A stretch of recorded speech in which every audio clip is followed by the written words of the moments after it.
Rogelio Salazar, who was a cousin to Ephraim, wouldn't go on a field trip to the zoo because it was on the other side of town, and he had never been to the other side of town. They didn't want to travel outside this area. That was in the 90s. They were very secluded in our area, and they didn't travel. I said, never been to like in February, that stock show? Had never been to, no, it's on that side of town. I go, it's just literally 3 or 4 miles down the road.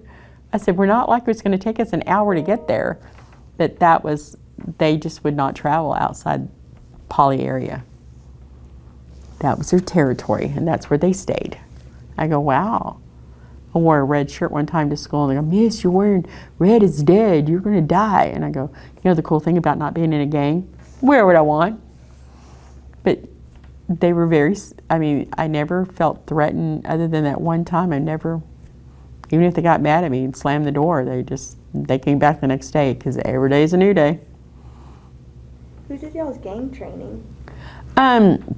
We did our gang training came from the police, their gang unit police department. So they would come to school and show us like symbols and what to look out for in clothing, and if they say this, what this really means. There was verbiage that was being used that we as regular teachers would not know. So the gang unit the police department would come and do a seminar for us. They did it probably once every year for, like I said, 5-6 years. And then we would have speakers at Texas. We went to one time at Texas Wesleyan about the understanding of why kids go to a gang, or what makes up a gang and what it actually means. There were a lot of kids that would say they belonged to a gang so that they wouldn't get beat up by a gang. So they would say, oh yeah, I'm a Latin King.